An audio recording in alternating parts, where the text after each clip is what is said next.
Hello.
देखिए आपका कुछ व्यक्तिगत कारणों से भाई आज लेट हो गया। और आपका सुरक्षा परिषद पढ़ाया जा रहा था, यानी कि सिक्योरिटी काउंसिल।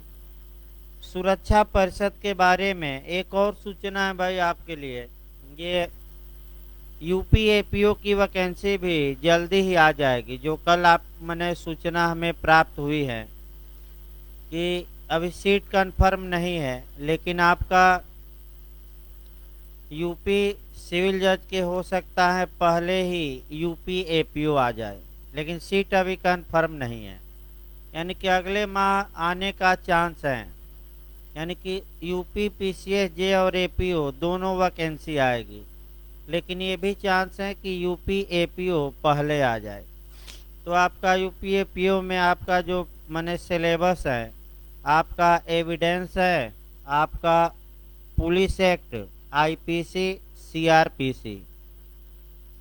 तो आपका एविडेंस चल ही रहा है और सोमवार से आपका ये police act, Uttarakhand police act की जगह आपका आईपीसी लगा दिया जाएगा। और जब एविडेंस समाप्त होगा तब आपका भाई सीआरपीसी लगेगी। और जब आईपीसी समाप्त होगी तो उत्तर प्रदेश का पुलिस एक्ट पढ़ाया जाएगा। अगर वैकेंसी आ जाती है पहले ही तो आपका सीआरपीसी बाद में पढ़ाया जाएगा। पहले उत्तर प्रदेश में जो पुलिस एक्ट 1861 है वो पढ़ाना पड़ेगा। मैंने शेड्यूल बता दिया जाए आगे। तो आपका सोमवार से आईपीसी भी 35 क्वेश्चन आईपीसी से आएंगे। यानी कि 100 में 35 नंबर का आपका प्री में आईपीसी से आएगा। तो आईपीसी भी काफ़ी महत्वपूर्ण है। और टेक्निकल क्वेश्चन जो बन रहे हैं इस समय वो भी काफ़ी महत्वपूर्ण है, हर एक जगह बन रहे हैं। आइए देखा जाए आपका सुरक्षा परिषद भाई 2 लेक्चर हो गया, आज इसको समाप्त किया जाए क्योंकि लंबा है। और पूरी जिम्मेदारी क्या है अंतर्राष्ट्रीय शांति और सुरक्षा बनाए रखने की सुरक्षा परिषद की। यानी कि न्याय का अंतर्राष्ट्रीय न्यायालय 4-5 दिन चला और ये भी काफ़ी समय ले लिया।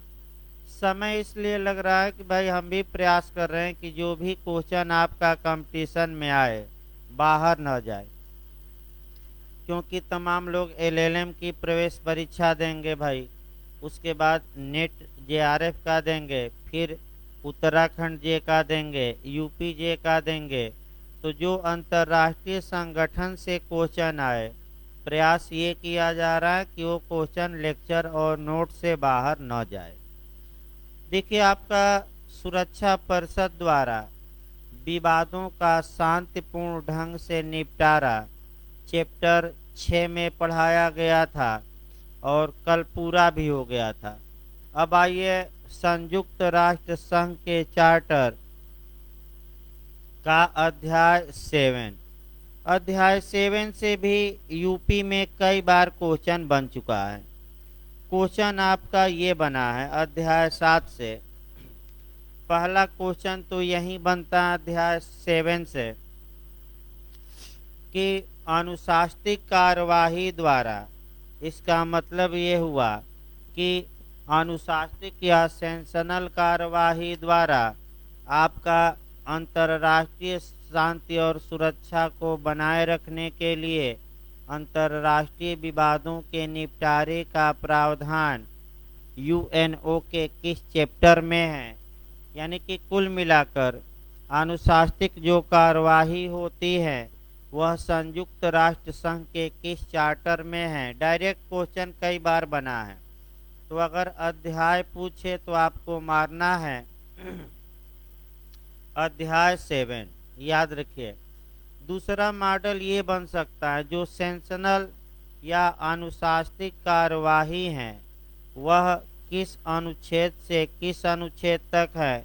तो यहाँ अध्याय 7 आपका 39 से लेकर 51 तक। भाई ये भी याद रखना अध्याय कहाँ से कहाँ तक। अब इसमें जो आपको 4 या 5 अनुच्छेद अच्छे से पढ़ने हैं, यानी कि भले आप 10-11 अनुच्छेद न पढ़िए, लेकिन फिर बता दिया जाए शुरुआती दौर में आप कम से कम 3 या 4 अनुच्छेद याद रखेंगे जो लगातार पूछे जाते हैं। एक 39 याद रखेंगे, फिर आपका 41 याद रखेंगे, फिर 42 से क्वेश्चन बनता है और फिर 51 से। माने कि अब तक का जो इतिहास रहा है उत्तर प्रदेश सिविल जज का, आपका इन्हीं 4 अनुच्छेदों के इर्द गिर्द 99% क्वेश्चन बनते हैं। फिर एक बार अनुच्छेद याद रखिएगा। 4 अगर न पूरा पढ़ना हो तो कम से कम कितना पढ़िएगा 4।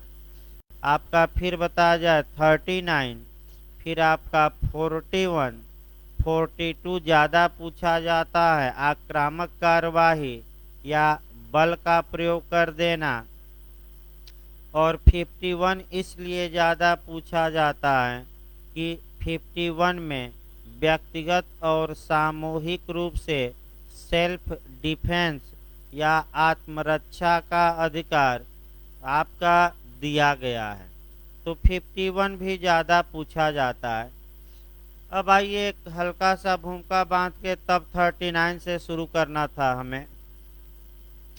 देखिए, जब भी कोई विवाद या डिस्प्यूट उत्पन्न होता है जिससे कि अंतर्राष्ट्रीय शांति और सुरक्षा खतरे में पड़ सकती है, तो ऐसी दशा में सुरक्षा परिषद का ये कर्तव्य है कि वह अध्याय 6 के तहत सबसे पहले उस विवाद को शांतिपूर्ण ढंग से निपटारे का क्या करे प्रयास।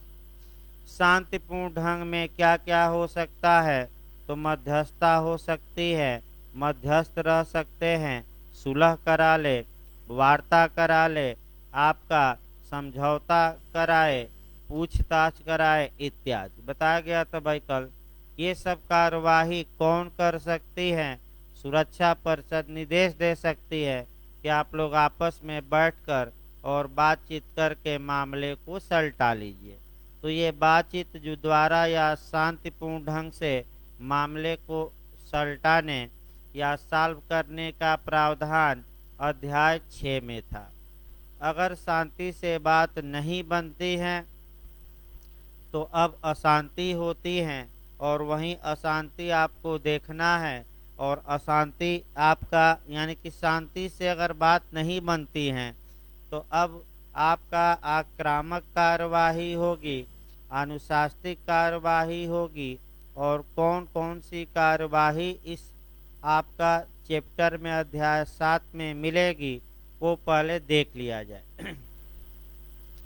अनुशासनिक कार्यवाहियों में होता क्या है?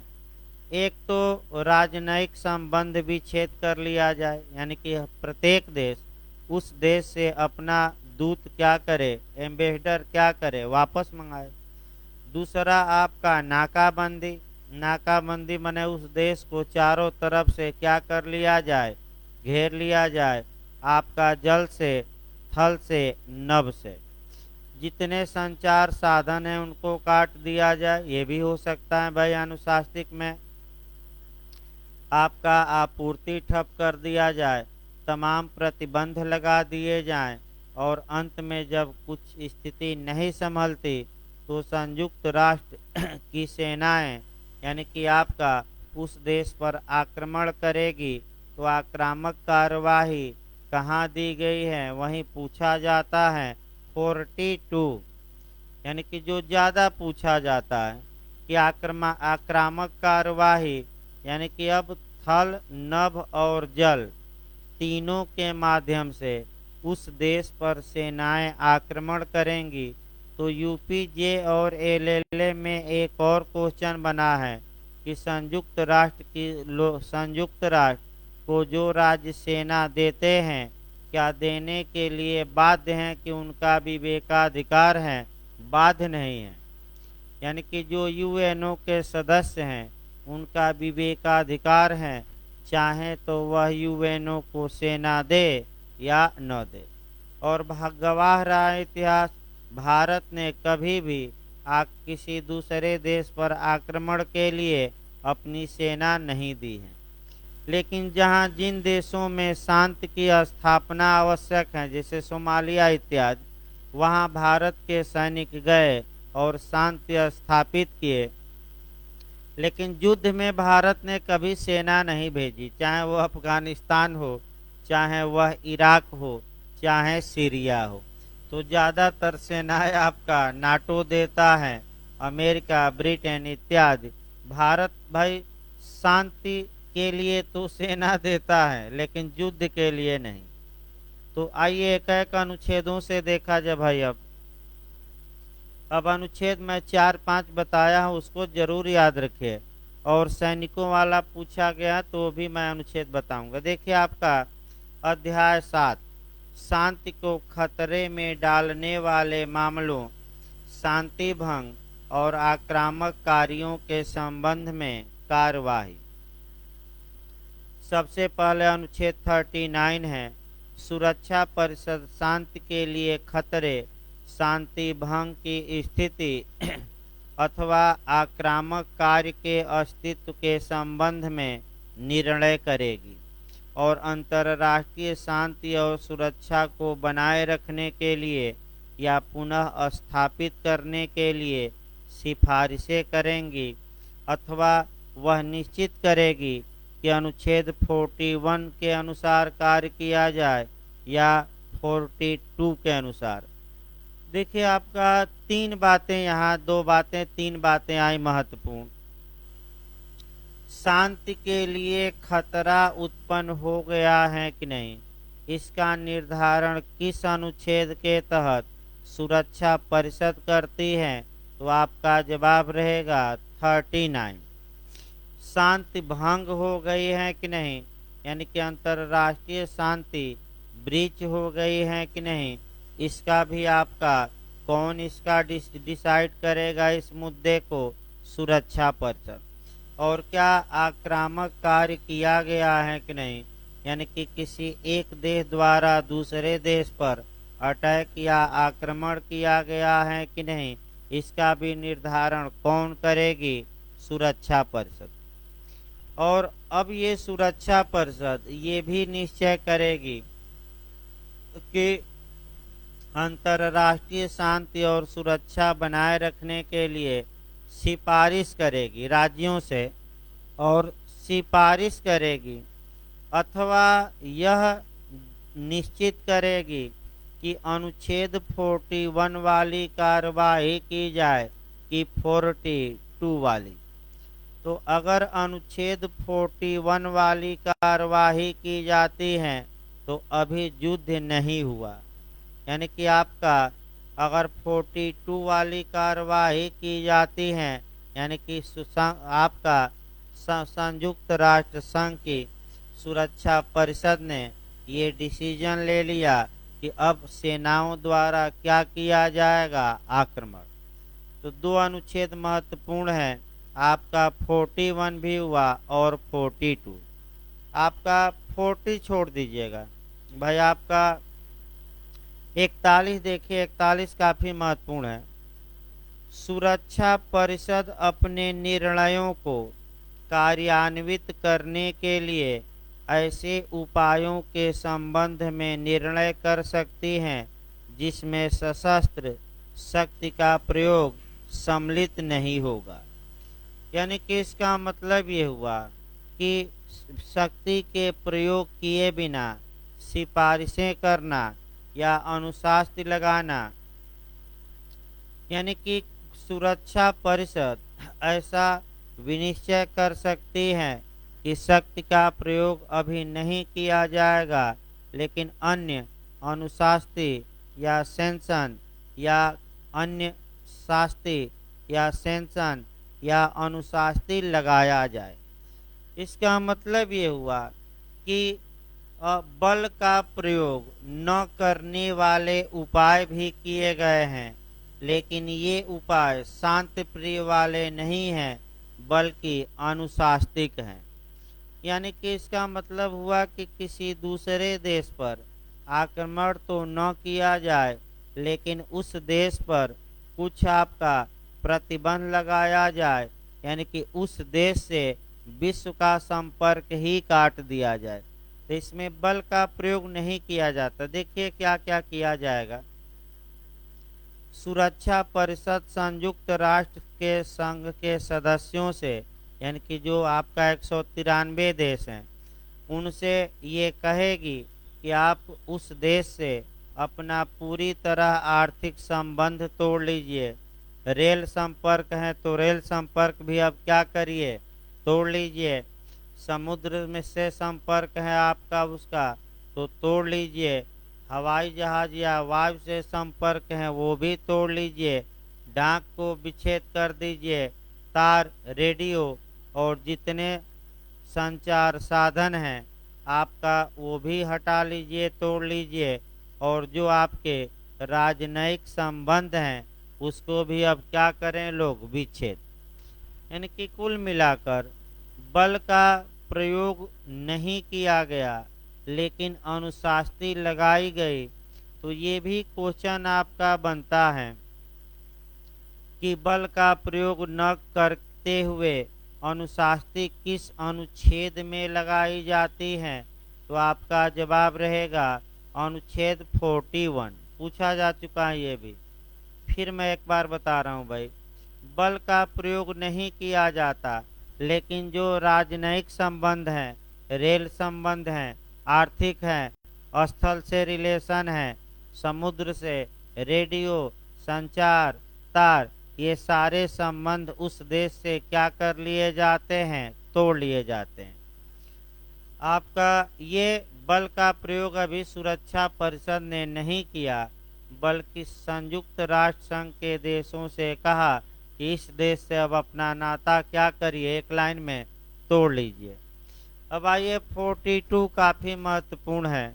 यहाँ बल का प्रयोग होगा, यानी कि आपका बल का प्रयोग होगा और बल का प्रयोग करके आक्रमण किया जाएगा, नाकेबंदी की जाएगी, यानी कि अनुशासनिक कार्यवाही की जाएगी। तो भाई दो याद रखिए, ऐसी अनुशासनिक कार्यवाही या सेंसनल एक्शन जिसमें फोर्स का प्रयोग न किया जाए, अगर न किया जाए पूछे तो आपका 41 मारिएगा। और अगर ये क्वेश्चन पूछे कि ऐसी अनुशासनात्मक अनुशासनिक कार्यवाही जिसमें बल का प्रयोग शामिल है, तो तुरंत एक आर्टिकल आगे बढ़ जाइएगा, कौन सा, 42। ये क्वेश्चन बहुत ज़्यादा बना है, मैं फिर बता दूं भाई, आपका 41 और उससे भी ज़्यादा बार आपका बना है अनुच्छेद 42। आइए 42 में दिया क्या गया है, तब आपका अनुशासनिक कार्यवाही देखिए। 42 भाई, यदि सुरक्षा परिषद यह विचार करती है कि अनुच्छेद 41 में जिन उपायों की व्यवस्था की गई है वे अपर्याप्त होंगे अथवा अपर्याप्त प्रमाणित हुए हैं। तो पहले तो इसी दो शब्दों को मथना है। अगर सुरक्षा परिषद का यह विचार है कि आर्टिकल 41 में जो उस देश से जिससे अंतर्राष्ट्रीय शांति और सुरक्षा को खतरा उत्पन्न हो गया है और उस देश से यदि सारे संबंधों को तोड़ लिया जाए, तो ऐसी दशा में अब वे उपाय अपर्याप्त होंगे। इसका मतलब ये हुआ कि अगर सारा रिलेशन उस देश से तोड़ लिया जाए तब भी अंतर्राष्ट्रीय शांति और सुरक्षा को कायम नहीं रखा जा सकता। यानी कि वह देश दुष्ट देश है, कह सकते हैं, कुत्ते की दुम है, और पहले ही अब आशंका हो गई है कि अगर रिलेशन तोड़ भी लिया जाए तो मानने वाला नहीं है, अथवा अपर्याप्त प्रमाणित हुए हैं। इसका मतलब ये हुआ कि अनुच्छेद 41 के तहत सभी प्रतिबंध लगाए गए थे, लेकिन प्रतिबंध लगाने के बावजूद भी उन प्रतिबंधों का उस देश पर कोई असर नहीं पड़ा है।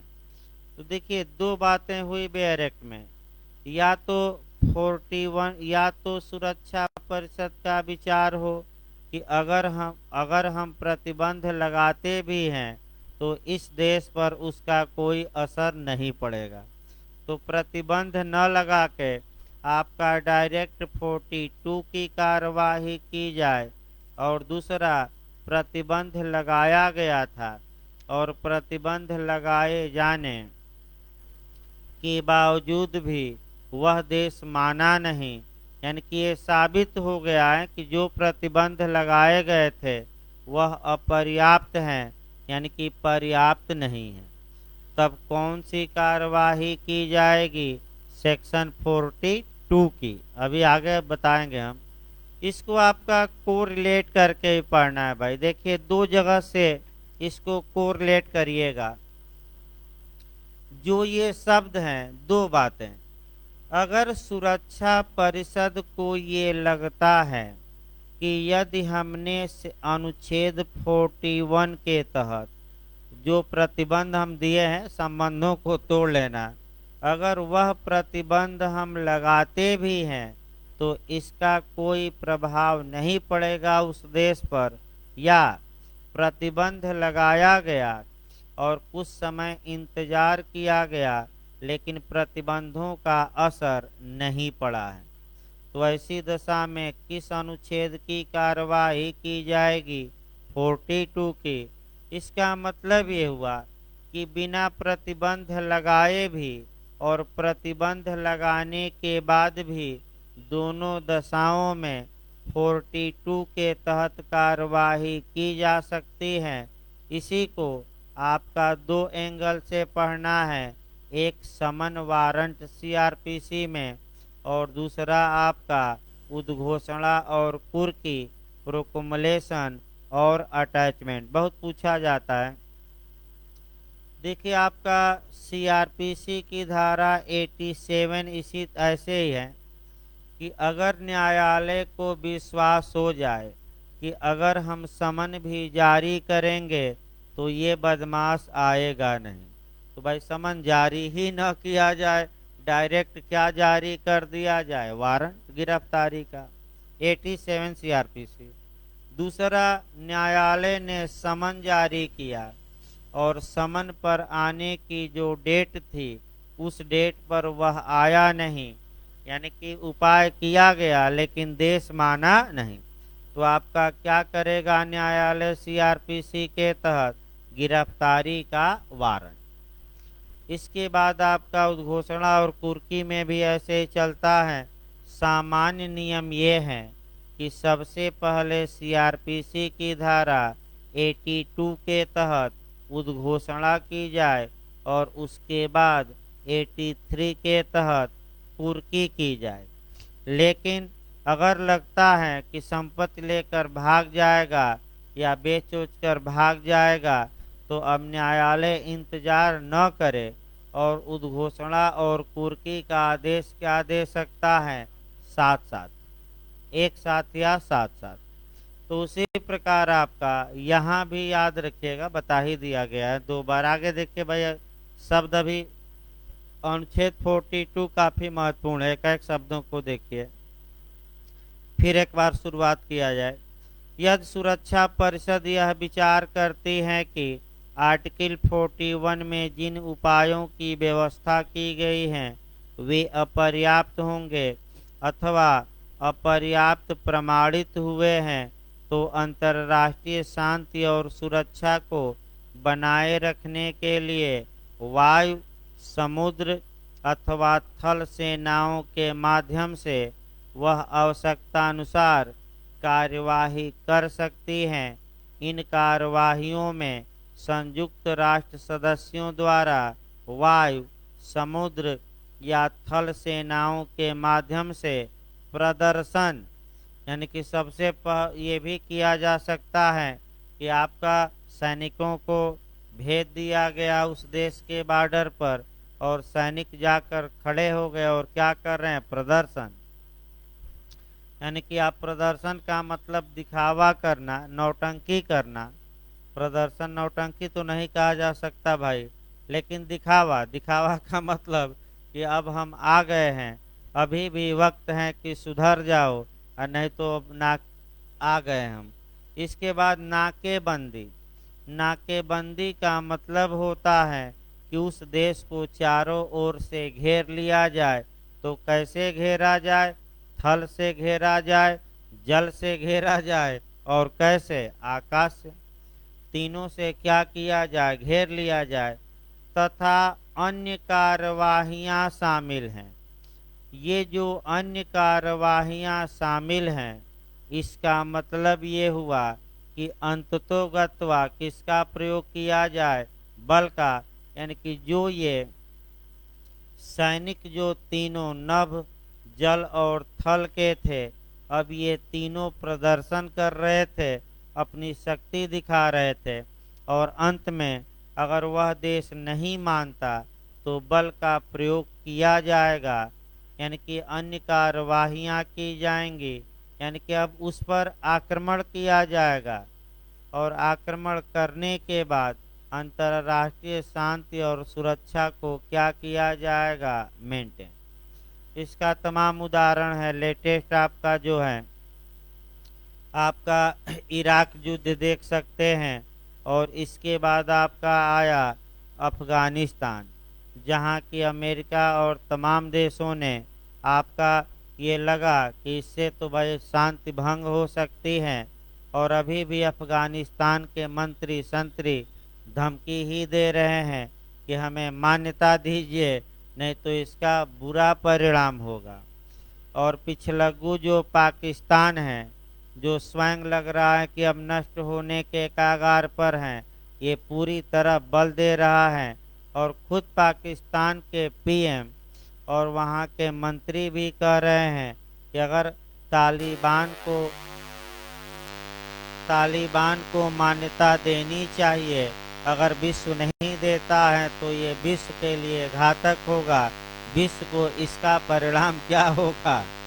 और तालिबान के जो मंत्री हैं वो भी लगातार धमकी दे रहे हैं कि विश्व को इसका परिणाम भुगतना होगा, बहुत बुरा होगा, हमें महासभा में बोलने की क्या दी जाए। अभी तो विवाद महासभा में चल रहा है। यानी कि 42 के तहत नाकेबंदी भी है, शक्ति का प्रदर्शन भी है, आपका याद रखिए, और तीनों सेनाओं के माध्यम से आक्रामक कार्यवाही भी है। यानी कि क्या किया जा सकता है? आक्रमण। अब आइए इधर जो बीच के अनुच्छेद हैं, देखिए इधर जो आपके बीच के अनुच्छेद हैं, यानी कि 43 से लेकर और 50 तक, इन अनुच्छेदों में आपका बस ये दिखाई दिया, माने इन अनुच्छेदों में मुख्य प्रावधान यही किया गया है कि संयुक्त राष्ट्र संघ को सैनिक कैसे मिलेंगे। तो इसके बारे में आपका पूरा अनुच्छेद नहीं पढ़ना है भाई, इसके बारे में एक बस कंसेप्ट बना लेना है कि संयुक्त राष्ट्र संघ के पास अपनी कोई सेना नहीं, पहला नियम। दूसरा नियम, संयुक्त राष्ट्र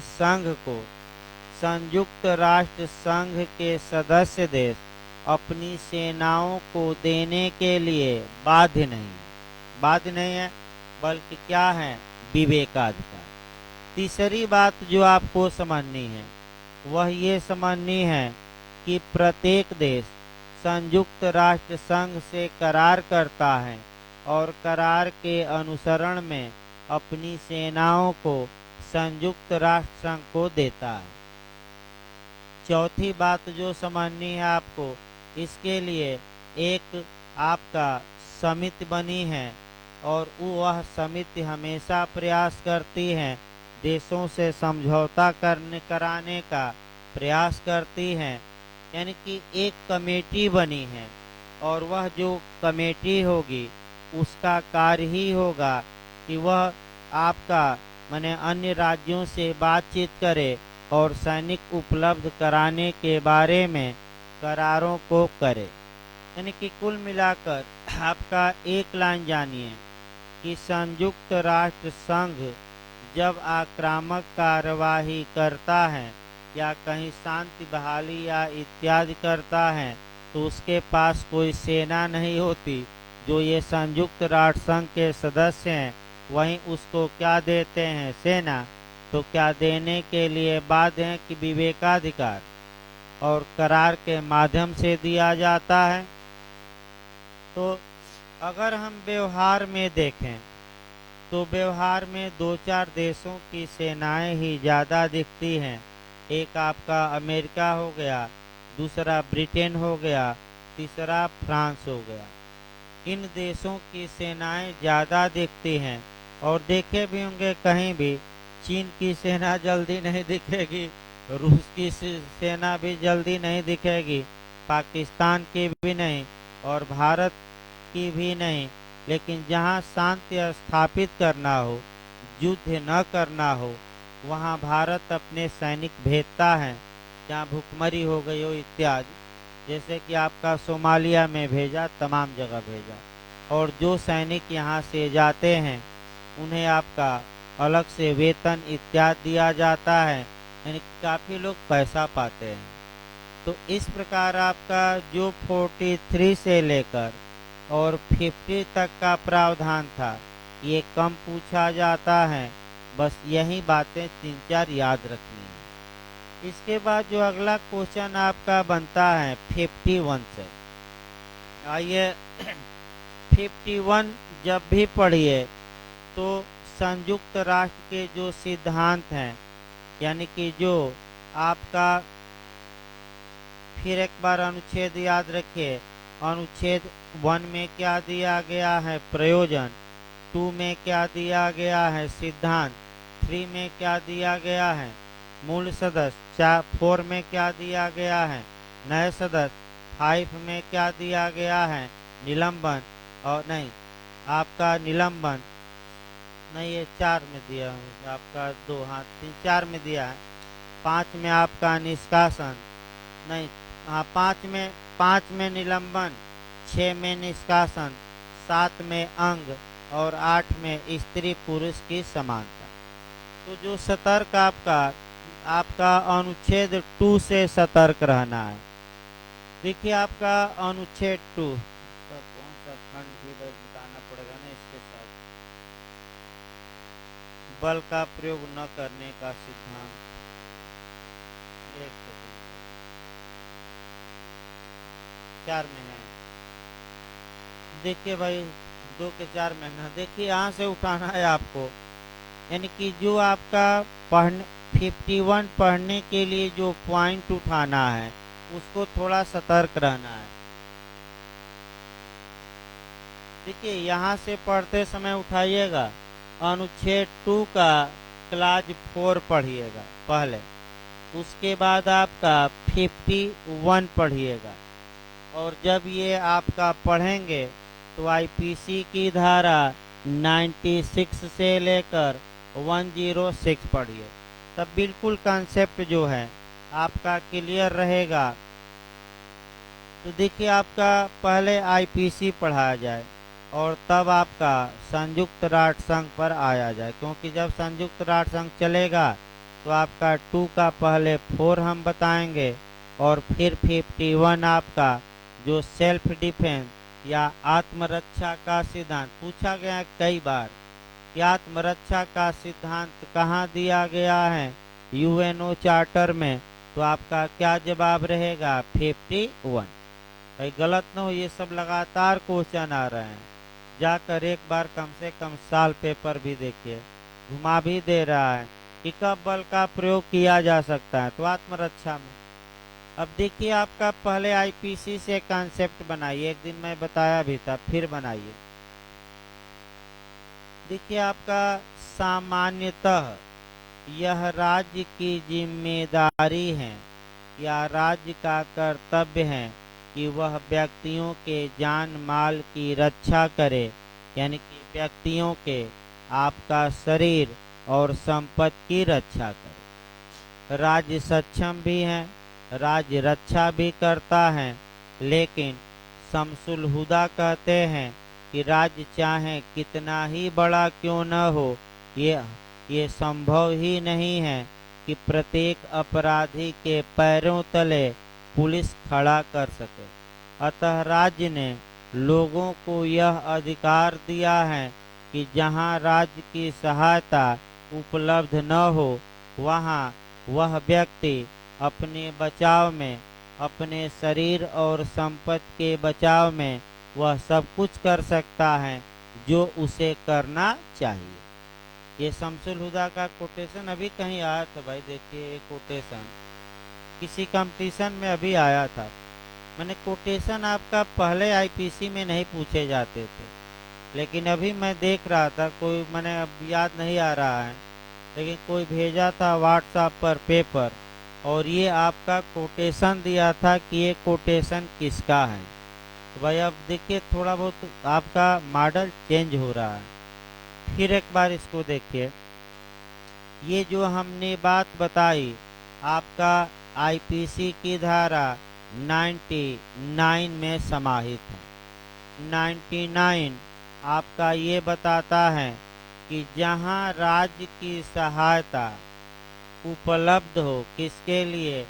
शरीर और संपत्ति की सुरक्षा के लिए, वहां आपका आत्मरक्षा का अधिकार, प्राइवेट प्रतिरक्षा का अधिकार कहिए, प्राइवेट डिफेंस का आपका अधिकार कहिए, या प्राइवेट या व्यक्तिगत रक्षा का अधिकार कहिए, ये उपलब्ध नहीं होगा। लेकिन फिर याद रखिए, जहां राज्य की सहायता प्राप्त न हो, वहां ये अधिकार हमें क्या होगा?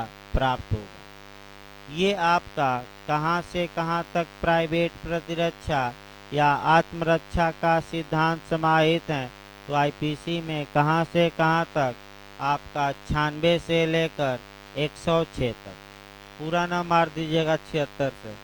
76 से 95 सामान्य बचाव, और आपका 96 से 106 प्राइवेट प्रतिरक्षा। अब यहीं आइए, संयुक्त राष्ट्र संघ को जब भी पढ़िएगा तो 2 के क्लास 4 से पढ़िएगा। देखिए संयुक्त राष्ट्र संघ के आपका प्रिंसिपल दिए गए हैं, सिद्धांत दिए गए हैं आर्टिकल 2 में। कितने सिद्धांत दिए गए हैं? 7, और 7 सिद्धांत रट कर जाना है, उसमें अंदर से पूछा जाता है।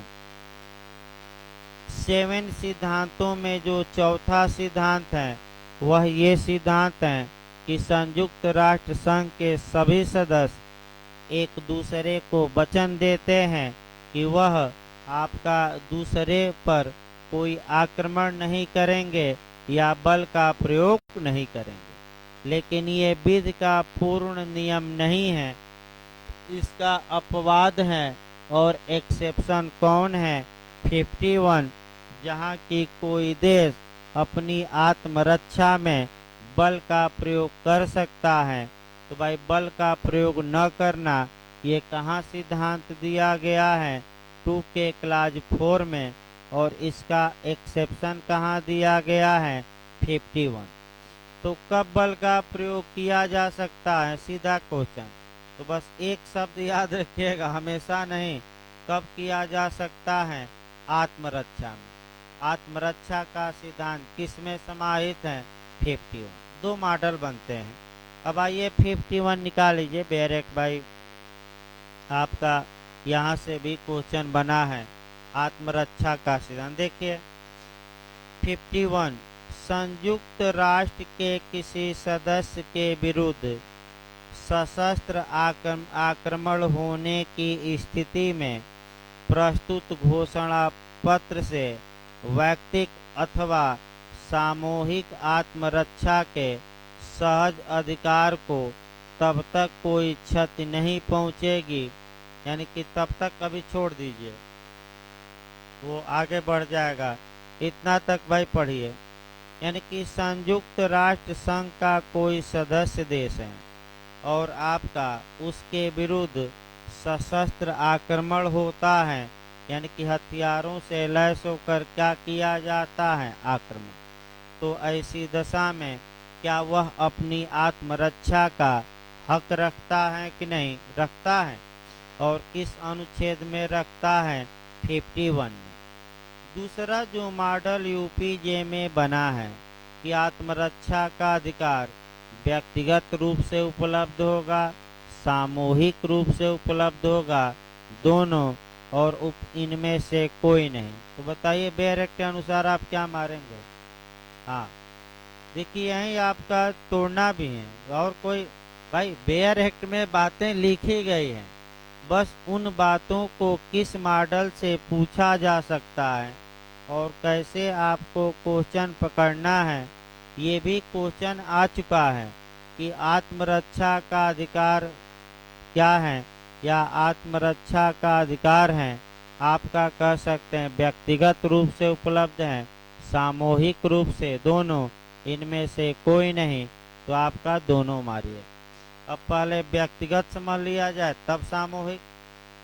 मान लीजिए कि भारत पर पाकिस्तान आक्रमण कर देता है, तो ऐसी दशा में आपका व्यक्तिगत मतलब कि केवल भारत ही निपट ले, और सामूहिक का मतलब ये हुआ कि भारत का सहयोग करने के लिए अमेरिका आ जाए, रूस आ जाए, फ्रांस आ जाए, और सब मिलकर क्या करें, पाकिस्तान पर अटैक करें।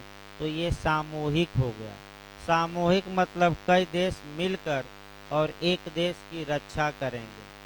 अब आप लोग थोड़ा आईपीसी में बताइए, स्वयं की रक्षा करने का अधिकार आईपीसी देती है कि अन्यों की रक्षा का अधिकार, की दोनों? हाँ बिल्कुल सही बता रहे हैं भाई, यानी कि स्वयं को बचाइए और समाज को भी। तो उसी प्रकार स्वयं अपनी प्रतिरक्षा करिए, और आपकी रक्षा करने के लिए आप क्या कर सकते हैं, अन्य देश भी आपके साथ आ सकते हैं और वह आपकी क्या करेंगे, रक्षा। भाई दोनों एक साथ चलते रहिए जहाँ जहाँ कोरिलेशन है। आइए आगे देखा जाए कि कब कोई देश सशस्त्र आक्रमण होने पर आत्मरक्षा के अधिकार से वंचित हो जाता है। तो आप लोग फिर आईपीसी में इसको जोड़ लीजिए। कब किसी व्यक्ति को प्राइवेट प्रतिरक्षा का अधिकार नहीं होगा। तो आप लोग बताइए किस धारा में सीमा दी गई है, लिमिटेशन दी गई है, कौन सा धारा है आईपीसी? 99। भाई यानी कि आईपीसी की धारा 99 ये बता देती है कि सीमा बताती है, लिमिटेशन बताती है कि आपको कब प्राइवेट प्रतिरक्षा का हक नहीं होगा, और होगा भी तो 99 की सीमा का हमेशा क्या करना पड़ेगा, पालन। फिर 51 को आगे बढ़ा जाए भाई आपका, देखिए आगे फिर एक बार देखिए। अभी एक ही लाइन में इतना क्वेश्चन बताया गया, संयुक्त राष्ट्र के किसी सदस्य के विरुद्ध सशस्त्र आक्रमण होने की स्थिति में प्रस्तुत घोषणा पत्र से वैयक्तिक यानी कि पर्सनल अथवा कलेक्टिव आत्मरक्षा के सहज अधिकार को तब तक कोई क्षति नहीं पहुंचेगी जब तक सुरक्षा परिषद अंतर्राष्ट्रीय शांति और सुरक्षा बनाए रखने के लिए आवश्यक कार्यवाही नहीं करती।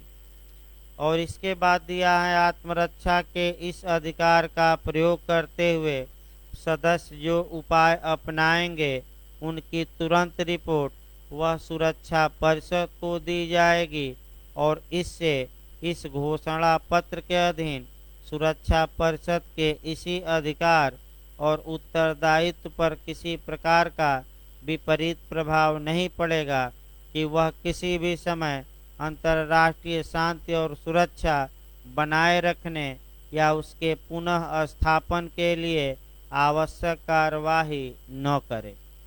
इसका मतलब ये हुआ कुल मिलाकर कि कब प्राइवेट प्रतिरक्षा का अधिकार देशों को नहीं होगा, तो जब उस मामले में अगर सिक्योरिटी काउंसिल सुरक्षा परिषद आपकी रक्षा की कार्यवाही कर रही है, तब आपको अपना आत्मरक्षा का अधिकार नहीं होगा। सेम आईपीसी में भी नियम है कि जब राज्य आपकी सुरक्षा कर रहा है तो आपको स्वयं के प्राइवेट प्रतिरक्षा का अधिकार होगा कि नहीं? नहीं होगा आईपीसी में।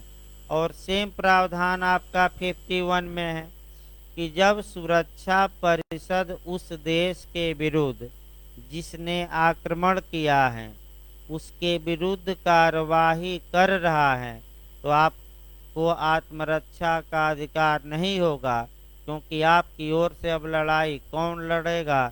सुरक्षा परिषद। दूसरी बात जो महत्वपूर्ण है, अगर आपने आत्मरक्षा में सेल्फ डिफेंस में बल का प्रयोग किया तो आपका कर्तव्य है कि आप इसकी सूचना तत्काल सुरक्षा परिषद को दीजिए और अपनी आत्मरक्षा करते रहिए।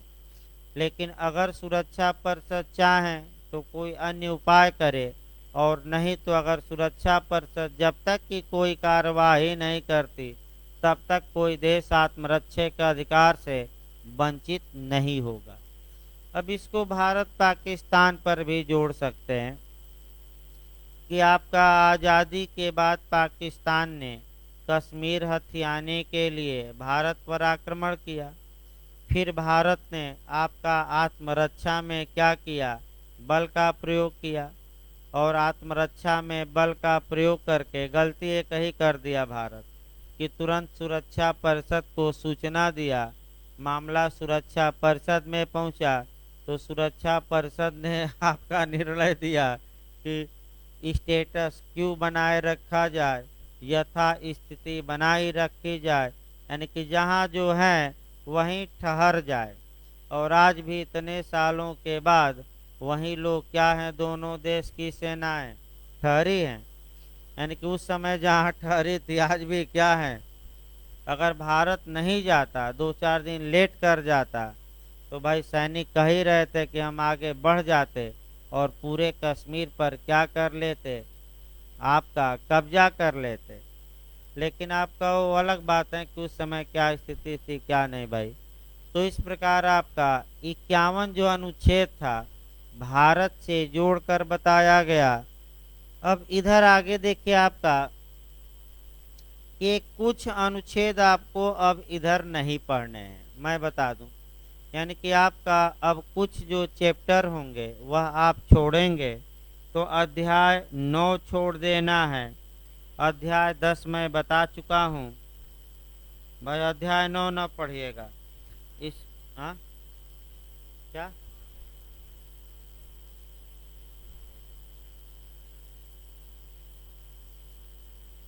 नहीं, 8 भी नहीं पढ़ना है, उसको छोड़ दीजिए भाई। आज तक के इतिहास में कभी कोई क्वेश्चन नहीं बना है, तो जबरदस्ती ना पढ़िए। अध्याय 9 भी छोड़ देना है, अध्याय 8 भी छोड़ देना है। देखिए ये नहीं पढ़ना है, अध्याय 9 भी छोड़ देना है। फिर 10 में आर्थिक सामाजिक परिषद पढ़ा चुका हूँ। फिर अध्याय 11 भी छोड़ दीजिएगा, अध्याय 12 भी नहीं पढ़ना है, अध्याय 11 भी नहीं पढ़ना है, अध्याय 12 भी नहीं पढ़ना है। इसके बाद 13 मैं पढ़ा चुका हूँ, लिखवा भी दिया गया है, न्यायता परिषद ये पढ़ाया जा चुका है। अध्याय 13 लिखवा भी जा चुका है। अध्याय 14 भी पढ़ाया जा चुका है, लिखवाना है। अध्याय 15 पढ़ाया जा चुका है, लिखवा दिया गया है। अध्याय 16 पढ़ना है। देखिए आपका भाई अध्याय 16 से फिर क्वेश्चन बनता है। निकाल लीजिए चैप्टर 16। अध्याय 16 से जो क्वेश्चन बनता है आपका एक अनुच्छेद ज्यादा पॉपुलर बनता है, माने एक अनुच्छेद जो है 90% चांस है कि आपका यही अनुच्छेद कंपटीशन में आता है, लेकिन हम बताएंगे अध्याय 16 को। लेकिन 90% चांस है कि ये आर्टिकल पूछा जाता है 105 में ये पूछा जाता है कि संयुक्त राष्ट्र संघ को प्रिविलेज या विशेषाधिकार और छूट या उन्मुक्तियां किस आर्टिकल में दी गई हैं। तो जब भी आपका प्रिविलेज या विशेषाधिकार पूछे तो भाई अनुच्छेद याद रखना है। और कौन सा अनुच्छेद है संयुक्त राष्ट्र संघ के चार्टर का 105। देखिए इसीलिए आपका फिर एक बार समझिए, जब भी इस अनुच्छेद को पढ़िएगा तो उसी बेयरक पर कोरिलेट कर लेना चाहिए। सबसे अच्छा तरीका है 105 आपका दो जगह पढ़ना है। ये यूएनओ चार्टर का अनुच्छेद 105 है और ये भारत के संविधान का अनुच्छेद 105 है। दोनों में प्रिविलेज ही दिया गया है, विशेषाधिकार या छूट ही दी गई है। लेकिन अंतर ये है कि इस अनुच्छेद 105 अनुच्छेद में जो संयुक्त राष्ट्र संघ का है उसमें संयुक्त राष्ट्र को दिया गया है विशेषाधिकार, और जो भारत का संविधान का कौन सा अनुच्छेद है 105, इसमें भारत में विशेषाधिकार दिया गया है सबको नहीं, संसद और उनके सदस्यों को। और यही राज्य विधानमंडल जब पढ़िएगा तो आपका संविधान का अनुच्छेद 194 पढ़ना पड़ेगा। और यहीं जब राष्ट्रपति और राज्यपाल पढ़ेंगे तो अनुच्छेद 361 पढ़ेंगे। कौन सा अनुच्छेद 361, इतना जरूर याद रखिएगा। इसके बाद आपका इसी को कोरिलेट करके एविडेंस में भी पढ़ना है प्रिविलेज या विशेषाधिकार। और वह जो एविडेंस में पढ़ेंगे, जो हम साक्ष्य अधिनियम में पढ़ेंगे, वह 121 से लेकर 132 कहाँ से कहाँ तक हम लोग पढ़ेंगे आपका 121 से लेकर कहाँ तक 132। इसको मैंने सोमवार को पढ़ाया जाएगा। देखिए आपका ये 101 से हम शुरू करेंगे अध्याय 16 से, क्योंकि अब आपका छूटे फटके प्रावधान बचे हैं जहाँ से क्वेश्चन बनते हैं। देखिए आपका जो सोमवार को शेड्यूल रहेगा भाई बता दिया जाए, तब आपका अभी 15-20 मिनट बाद एविडेंस चलेगा। चूंकि अंतरराष्ट्रीय संगठन अभी 5-6 दिन लग सकता है, हमें लगता है कि अभी लिखवाना भी है और आपका 2 चैप्टर अभी पढ़ाना है। एक तो 17 विशिष्ट एजेंसियां और दूसरा अंतरराष्ट्रीय अपराध न्यायालय है।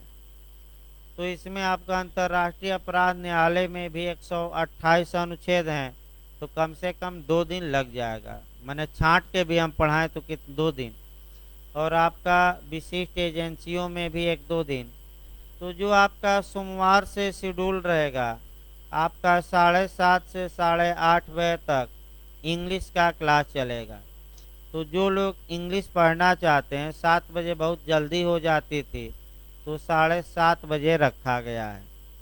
इसके बाद आपका 8:30 बजे से और आपका 10, 10:15 तक जो भी चले आपका भी अंतर्राष्ट्रीय संगठन चलेगा, फिर एविडेंस चलेगा और एक नया आपका सब्जेक्ट शुरू होगा लगभग वहीं 11:15 बजे से आईपीसी।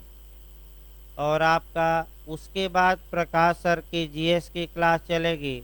तो जो लोग जीएस पढ़ने के इच्छुक हैं आपका भाई 1-1:15 बजे तक जीएस पढ़कर तब जाइए ताकि पूरा आपका निपटा रहे। क्योंकि भाई यूपी जे आने वाली हैं और आपका यूपी एपीओ भी हो सकता है जे से पहले ही आ जाए, क्योंकि एपीओ की हलचल ज़्यादा है और जे की आपका थोड़ा सुस्त पड़ी है। तो भाई सही रहेगा, आपका एविडेंस और आईपीसी चलेगा और आपका शेड्यूल सही रहेगा, क्योंकि भाई मेरिट हाई जा रही है। पहली वरीयता आपका मेंस पर तो है ही, लेकिन पहला आपका अटैक प्री पर भी होना चाहिए, क्योंकि कई लोग बिहार एपीओ में भी प्री पास नहीं किए, खूब तैयारी किए थे। तो भाई ये भी हमें देखना है कि कहीं पहले ही सीढ़ी से बाहर ना हो जाए, यानी कि पहले सीढ़ी से गिर कर क्या ना करें, आपका बाहर ना हो जाए। तो ये 15 मिनट बाद क्लास चलेगा भाई, कम से कम बता दिया जाए आपको, कम से कम आपका 15 मिनट लगेगा, एविडेंस चलेगा।